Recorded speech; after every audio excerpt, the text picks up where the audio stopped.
ఈరోజు పలాసలో చరిత్రలో ఎన్నడూ జరగనటువంటి ఒక విషాదం, ఒక ఊహించినటువంటి విషాదం. ఊహించననే దానికంటే కూడా ఇది ఒక వైఫల్యం కింద మనం తీసుకోవాలి. ఎందుచేత ఈ మాట మాట్లాడుతూ ఉన్నానంటే, ఈ గుడి ఇటీవల కాలంలోనే ఓపెనింగ్ అవ్వడం మనందరికీ కూడా తెలుసు. Very recently it was opened around 1 to 2 years in between. Opening అయిన తర్వాత పలాసలో చక్కనైనటువంటి దేవాలయం వచ్చింది. తిరుపతికి ఇది ఒక ప్రతిరూపం. చిన్న తిరుపతి అని చెప్పి పెద్ద ఎత్తున ప్రచారం చేశాం.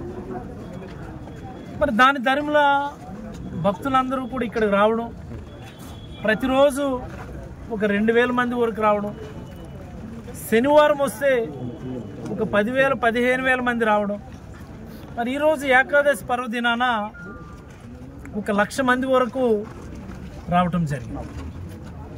ఇంత పెద్ద ఎత్తున భక్తులు వస్తున్నారు అన్నటువంటి విషయం ప్రభుత్వం దృష్టిలో ఉంది, పోలీసుల దృష్టిలో ఉంది. The founder of this temple Panda గారు ఎవరైతే ఉన్నారో, హీజ్ అన్ ఎల్డర్లీ మ్యాన్. 90 సంవత్సరాల పైబడినటువంటి ఎల్డర్లీ మ్యాన్ ఆయన ఎవ్రీ వీక్ పోలీసులకి శనివారం వస్తే ఇన్ఫార్మ్ చేయటం కూడా మనందరం చూస్తూనే ఉన్నాం. మరి ఈరోజు కూడా ఏకాదశి సందర్భంగా పెద్ద ఎత్తున భక్తులు వస్తారా అన్నటువంటి విషయం పోలీసుల నోటీసులో కూడా పెట్టడం జరిగింది. భక్తులు చెప్తున్నటువంటి మాట, ఇన్సిడెంట్స్ జరిగినటువంటి 1 or 2 minutesలో ఇక్కడ ఉన్నాం.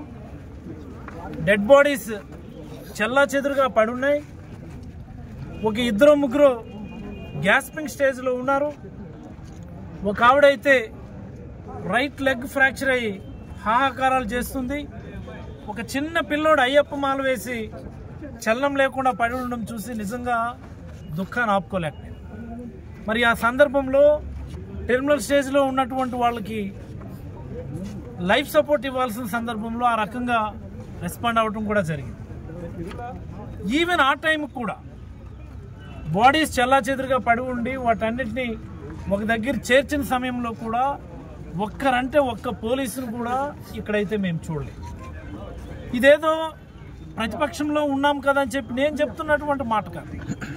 భక్తులందరూ కూడా రాగానే పెద్ద ఎత్తున హాహాకారాలు చేశారు. ఏమిటిది, ఇంత అన్యాయమా? ఒక్క పోలీసుండ్రా, ఒక్క అధికారుండ్రా, ఇంతమంది జనాలు ఇక్కడ కూడుతున్నప్పుడు కనీసం ఏర్పాట్లు నియంత్రించాల్సినటువంటి అవసరం లేదని చెప్పి భక్తులందరూ కూడా పెద్ద ఎత్తున గొడవ చేసినట్టు సందర్భం చూశారు. ఈ ప్రమాద సమయాన ప్రభుత్వ వైఫల్యం ఉన్నప్పటికీ, పోలీసులు పూర్తిగా దీన్ని విస్మరించినప్పటికీ, రాజకీయాలు మాట్లాడేటటువంటి ఉద్దేశం అయితే నిజంగా లేదు. బట్ మాకు చాలా ఆవేదన ఉంది. మా ఇల్లు ఇక్కడికి ఒక 1/2 కిలోమీటర్, అరగంట 1 కిలోమీటర్ దూరంలో ఉంటుంది.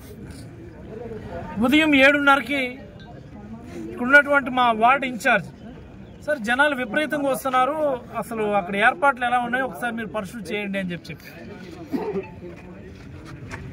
మా వైస్ చైర్మన్ ఫోన్ చేశారు. చాలా పెద్ద ఎత్తున జనాలు వస్తున్నారు, అక్కడ ఏం జరుగుతుందో అర్థం కావడం లేదు, పోలీసులు ఎవరు లేరు, ఒకసారి మీరు పోలీసు నోటీసులో పెట్టండి. And then we tried calling the SI. Media వాళ్ళు ట్రై చేశారు, మా వాళ్ళు ట్రై చేశారు, బట్ నోబడీ రెస్పాండెడ్. చాలా బాధాకరమైన విషయం ఏంటంటే,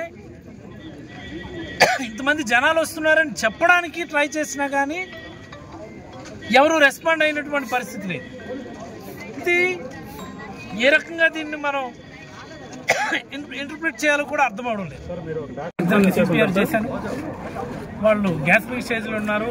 సిపిఆర్ చేస్తే రిథమ్ అది రెస్టోర్ అయింది. ఇమీడియట్లీ గవర్నమెంట్ హాస్పిటల్ పంపించండి. I don't know the status right. Government హాస్పిటల్కి వెళ్దాం అందరూ, let us see what happen.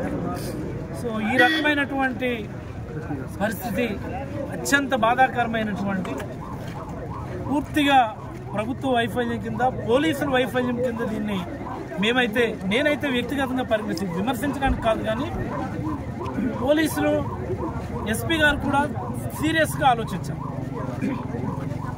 ఈ జిల్లాలో ఏం జరుగుతుంది, పోలీసులు జాబ్ చార్ట్ ప్రకారం రెస్పాండ్ అయిన పరిస్థితి ఉందా, లేకపోతే ఓన్లీ పొలిటికల్ వర్కే చేస్తున్నారనే దాన్ని ఒకసారి ఆయన రివ్యూ చేసుకోవాల్సినటువంటి అవసరం. మేమేమైనా ఓ మాట అంటే ఆయన అఫెండ్ అవుతున్నారు, పర్సనల్గా తీసుకుంటారు. ఇది ఎవరికి వ్యక్తిగతమైనటువంటి సంబంధం లేదు.